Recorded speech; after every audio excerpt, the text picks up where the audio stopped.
Hello നമസ്കാരം. ഇന്ന് October 10, 2025 market ഈ ആഴ്ചയിലെ അവസാനത്തെ ട്രേഡിംഗ് ദിവസത്തിലേക്ക് കടക്കുകയാണ്. ഇന്ന് വെള്ളിയാഴ്ചയാണ്. ഇന്നലെ മാർക്കറ്റ് കുറച്ച് ദിവസമായിട്ട് വന്നിരിക്കുന്ന ഒരു അപ്സൈഡിന് ശേഷം ഇന്നലെ ഒന്ന് മ്യൂട്ടായി. ഇന്നലെ വീണ്ടും, അതായത് വ്യാഴാഴ്ച 9-ാം തീയതി വീണ്ടും ഒരു ചെറിയൊരു അപ്സൈഡ് സ്വിങ്ങോട് കൂടിയാണ് മാർക്കറ്റ് ക്ലോസിംഗ് വന്നിരിക്കുന്നത്. നിഫ്റ്റിയിൽ ഇന്നലെ 25,181 ക്ലോസിംഗ്, അതായത് 135 പോയിൻ്റ് നേട്ടമാണ് നിഫ്റ്റിയിൽ വന്നിരിക്കുന്നത്. പ്രധാനപ്പെട്ട ഇൻഡെക്സുകളിലൊക്കെ തന്നെ mid cap, small cap, Nifty bank, BSE, Sensex എല്ലാ ഇൻഡെക്സുകളിലും ഇന്നലെ വളരെ പോസിറ്റീവായിട്ടുള്ളൊരു ക്ലോസിംഗ് ആണ് വന്നിരിക്കുന്നത്. അതുപോലെ മറ്റൊരു പോസിറ്റീവായിട്ടുള്ള കാര്യം FIIസിൻ്റെ ഭാഗത്തു നിന്നും 1,308 കോടി രൂപയുടെ ബൈയിങ് ക്യാഷ് മാർക്കറ്റിൽ വന്നിരിക്കുന്നു എന്നുള്ളതാണ്.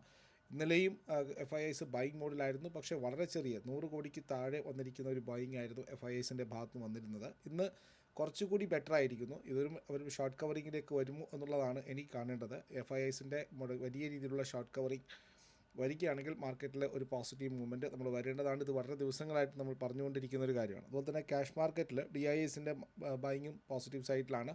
864 കോടി രൂപയുടെ പോസിറ്റീവ് ബൈയിങ് ആണ് DIS നടത്തിയിരിക്കുന്നത്. അതുപോലെ FIIസിൻ്റെ ഇൻഡെക്സ് ഫ്യൂച്ചേഴ്സിൽ പോസിറ്റീവ് പൊസിഷൻസിലും ഇൻഡെക്സ് ഓപ്ഷൻസിലും മാത്രമാണ് നെഗറ്റീവ് പൊസിഷനുള്ളത്. ഇൻഡെക്സ് ഫ്യൂച്ചേഴ്സിലും ഇൻഡെക്സ് ഓപ്ഷൻസിലും സ്റ്റോക്ക് ഓപ്ഷൻസിലും ഒക്കെ തന്നെ പോസിറ്റീവ് പൊസിഷൻസാണ് FIIസിനുള്ളത്. അപ്പോൾ FIIസിൻ്റെ ഭാഗത്തു നിന്നും പോസിറ്റീവായിട്ടൊരു ട്രെൻഡ് ചെറിയ രീതിയിൽ വന്നിരിക്കുന്നു. അതുപോലെ മാർക്കറ്റ് കുറച്ചൊന്ന് അപ്സൈഡിൽ വന്നു, പിന്നെ അത് മ്യൂട്ടഡായി, പിന്നെ അത് ചെറിയൊരു രീതിയിലുള്ള പോസിറ്റീവ് ക്ലോസിംഗ് വന്നിരിക്കുന്നു.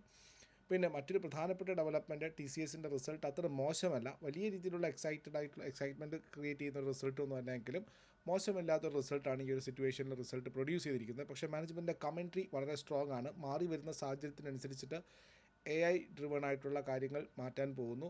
ഏറ്റവും വലിയ ഡാറ്റാ സെൻറ്റർ വരുന്നു. മാനേജ്മെൻറ്റ് കമൻട്രി വളരെ പോസിറ്റീവായിട്ടാണ് തോന്നിയത്.